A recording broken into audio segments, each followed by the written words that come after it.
Star Wars was released May 25th, 1977, and it stars Mark Hamill, Carrie Fisher, Harrison Ford, David Prowse, Alec Guinness, and James Earl Jones. Now, I'm calling it Star Wars, not Episode 4, because Episode 4 implies that there are 3 before it, but because the prequels made no sense with the original trilogy and left a bunch of plot holes, it's obviously not part of the same franchise, is it? But I may be calling it A New Hope throughout this review and my other Star Wars reviews, just to differentiate, just in case you get confused when I just say Star Wars. Just in case you didn't know, what I'll be doing is I'll be reviewing every Star Wars movie in release date leading up to when Force Awakens comes out on Blu-Ray, and I'll also be doing a rant on the special edition changes after I review the prequels. So yeah, make sure you stay with me for that, and let's get on with this thing. Now, I just watched the original VHS released in 1995 with no special edition changes whatsoever. But the only change that was there is that it does say Episode 4 A New Hope before the opening credits, but besides that there's no other changes, so it just made me think this was released in 1985, so this was 4 years before Episode 1 was released,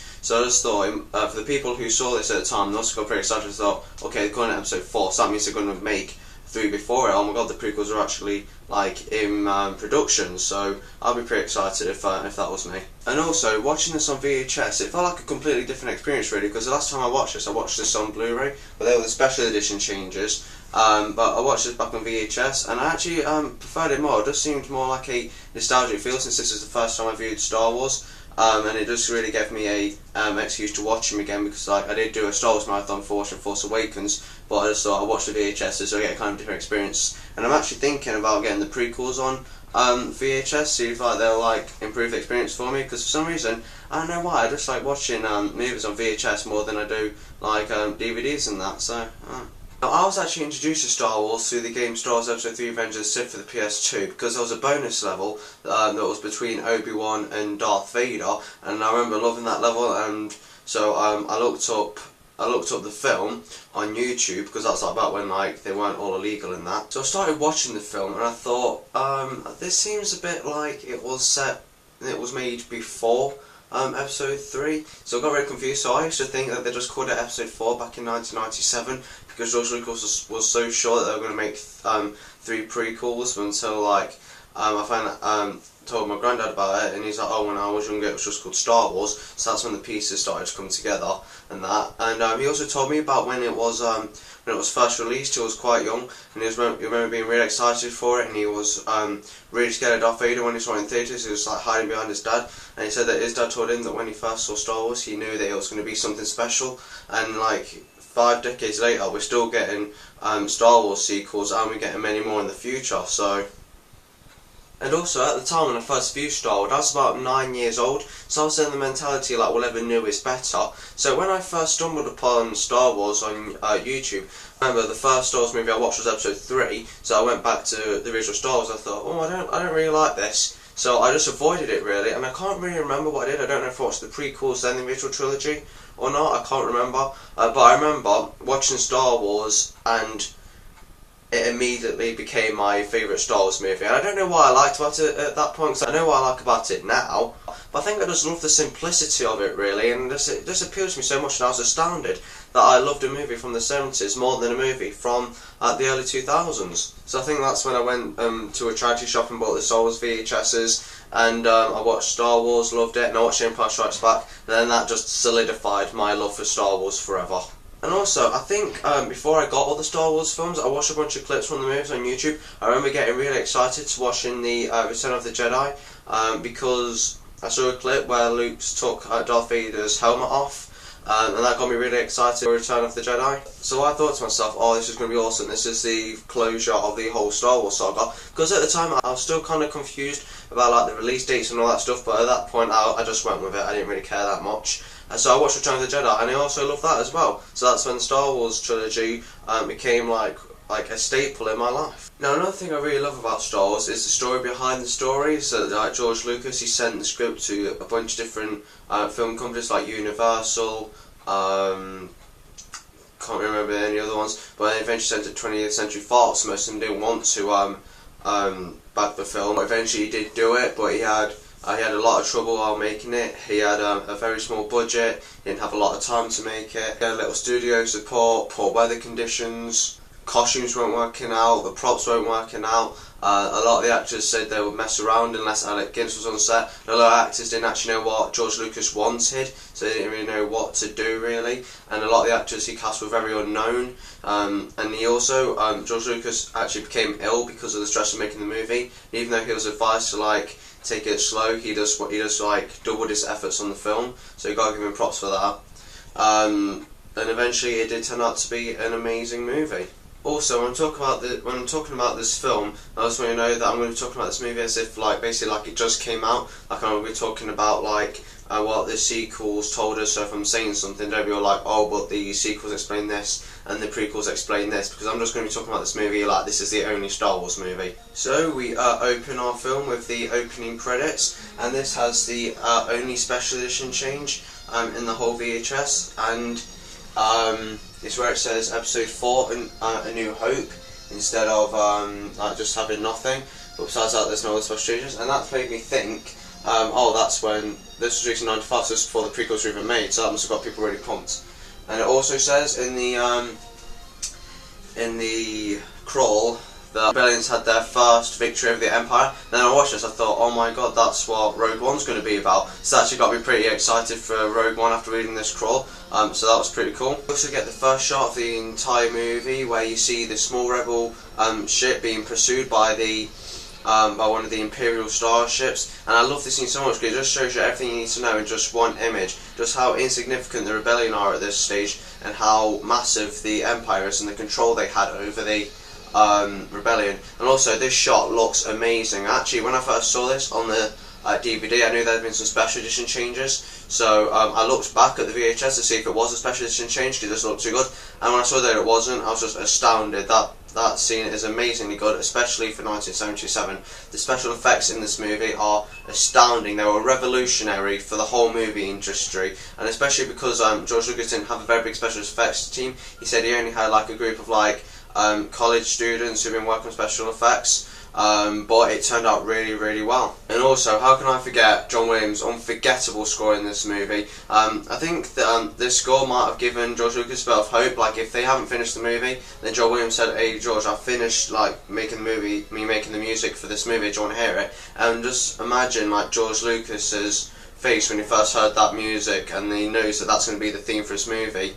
He must have been pretty emotional, and I would have teared up if that were me. And it's here when we get introduced to one of the greatest movie villains of all time, Darth Vader. Now let's look at this introduction. Everything about Darth Vader is so perfectly done. That's why he's such a great villain. Just his voice, James Earl Jones' epic voice. He's covered in all black. The breathing, and he's got a lot of backstory to him as well. But from this movie, we know that he was once an apprentice of Obi-Wan, and he helped kill all the Jedi.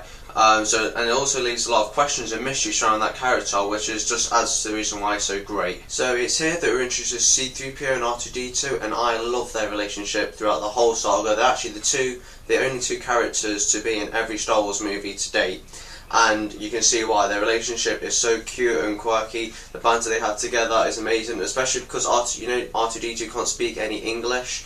So hearing C-3PO like translate like him through arguing is really clever. I also think it's really clever that basically most of the story and everything we need to know is explained by these two droids arguing. I think that was a really clever way to introduce us to this film, because we're just dropped right in the middle of a space battle. We have no idea what's going on, but basically just getting little tidbits of information through these droids. So I think that was a really clever thing by George Lucas. And this is the scene where we're also introduced to Luke Skywalker, and a lot of people say that he's too whiny and annoying, and then you get a lot of people who are all like, everyone complains about Anakin, but what everyone forgets is Luke was just as whiny in episode 4. Look, the situations are completely different.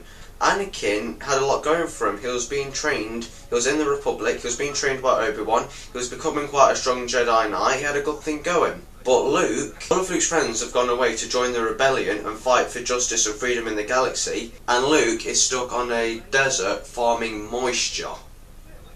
He has like 2 whiny lines in this whole movie. One of them being, I was going to go to Tashi Staking to pick up some power converters. And the other one being, it just isn't fair. And everyone calls that bratty and annoying when, like I said before, his situation is completely understandable. If anything, he's being very optimistic about the whole situation. Another thing I love about this movie is that it follows the classic hero tale, loosely based on Joseph Campbell's A Hero with a Thousand Faces. That being like there's an ordinary person from an ordinary world. He's longing for adventure, gets a call to adventure, he refuses the call, he meets a mentor, something happens to him that makes him dedicate his life to something greater. He'll meet up with some cool characters, like infiltrate the enemy base, go back to do something and go back and destroy the base, save the princess, save the girl, get the girl and all that stuff. And a lot of people will complain about that, saying, oh, it's an old and tired and used cliche story. But what they don't understand is this is the film that made it a cliche. Because a bunch of other movies tried to imitate this movie and none of them succeeded. And even some really good movies use this storyline. Lord of the Rings, The Matrix, Harry Potter, they all follow this same story structure and it all works really well. So you can't really use that as like an excuse. And here we get one of the greatest scenes in the whole saga, where you see Luke looking out into the sunset, because there's just so much in the scene. You see Luke looking out at two suns, one of them like kind of being like crossroads in a way, to stay home and do your job, the other one being to go out and fulfill your sense of adventure. He's doing an amazing score here, and overall it's just a fantastic scene. And also I'd like to point out that the sound effect used here is the same sound effect used in Star Wars The Force Unleashed in Star Killer's Rogue Shadow ship, I think it is. Just listen right here.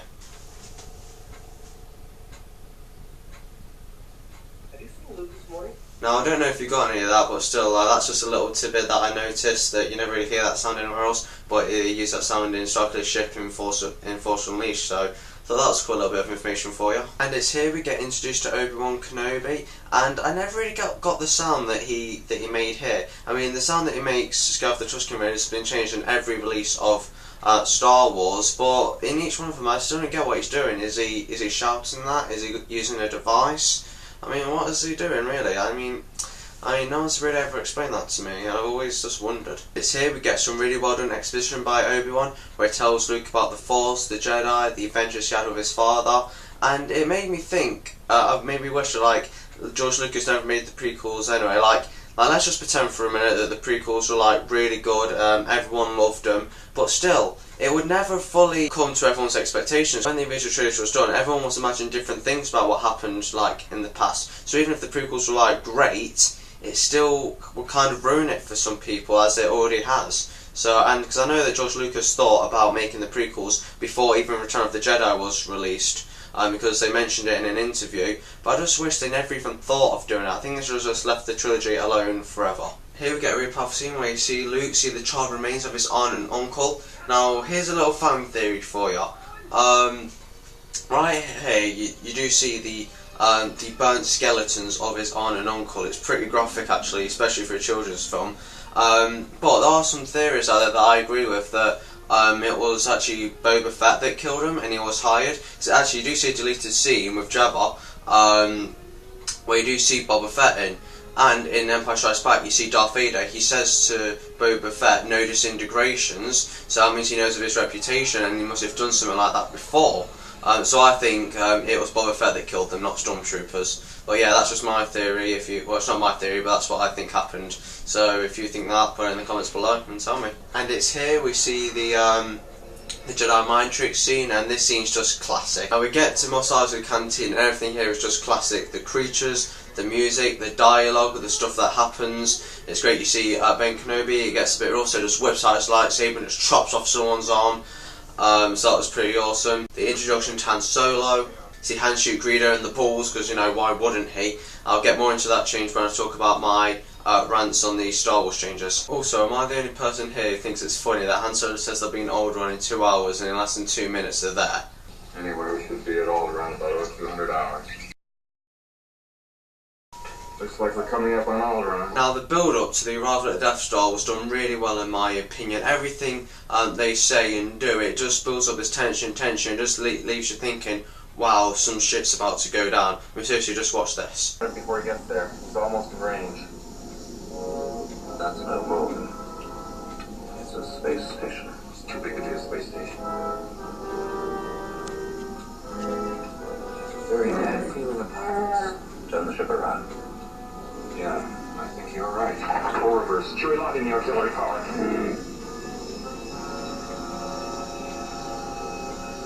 Joey, lock in the artillery power. Why are we still moving towards it? I'm cutting the time beam that's pulling us in. There's gotta be something you can do. There's nothing I can do about it. I'm full power. I'm gonna have to shut down. You're not gonna get me without a fight. Holy. So we get introduced to Princess Leia, and this girl is a badass. You didn't really get many good female characters like that back then, so I think it really benefits the series to have a really strong female character since there's so little of them in the series. But if I had one problem with her, though, it would probably be that like her accent in this movie changes from British to American, like in different scenes. It's like, come on Carrie, change your mind. Now here we get the confrontation between Darth Vader and Ben Kenobi. And now a lot of people make fun of this fight because the choreography was really poorly done. Yeah, that spin was really necessary. But what they've got to consider is that they didn't know what they were doing really. They didn't know if they were going to have the effects to actually like pull this off, so they had to play it really safe. And there's so much substance in this fight because these characters have got so much backstory that we don't know about, so we're just digging for information during this fight to see if they'll spill anything, so we can see what kind of relationship they had beforehand. This fight actually kind of reminds me of like an anti-Phantom Menace, because Phantom Menace had really flashy choreography, but there was no emotion there because we didn't know anything about the characters. There was no depth to them, but there is so much depth to these two characters that what it lacks in choreography, it more than makes up for in emotion and character depth. Which is why I actually love this fight more than most of the fights in the prequel trilogy. That I said I wasn't going to mention, but whatever. I think it's kind of funny here that Luke's getting all upset about Obi-Wan's death, but Leia saw her whole planet get blown up right in front of her, where she's lived her whole life. But Luke's known Obi-Wan for like a day. So come on Luke, I think you're being kind of selfish. You've known a guy for one day, she's just lost her whole family and everyone she knew, and she knew them like all her life, so come on. Be a bit more considerate, Luke. So the rebels start their attack on the Death Star and it is amazing. The effects in this final fight are incredibly good. I think this movie actually won an Oscar for Best Visual Effects. I'm not sure, but if it did, it 100% deserved it. This fight is almost flawless. And when I say almost flawless, I mean there are a few shots where like some of their blasters or whatever impact on the Death Star, and some of the shots you're like, yeah, you can tell that's a model just laid out on a table. But for 1977, it's pretty damn amazing. And also, I think it's pretty damn hilarious that this guy's name is Porkins. Yeah, the quality is all crap because I'm using the VHS for this review. So we get the throne room sequence, and it is amazing. The music, there's the scale of the hall, and also you see these guys down there. Well, originally they didn't have enough extras to actually to pay enough extras, so they used cardboard. But in the special edition changes, they changed them to CGI. But they changed them to CGI there, but they weren't. So I'm not really sure what happened. This would be like a very small special edition change because there's no other special editions except for the opening crawl and that thing. They're all the changes I need in this movie, really. But one thing's always struck me about this scene. Why didn't Chewie get a medal? I mean, he did basically just as much as Han did. I mean, the only thing I can think of is racism. Bastards.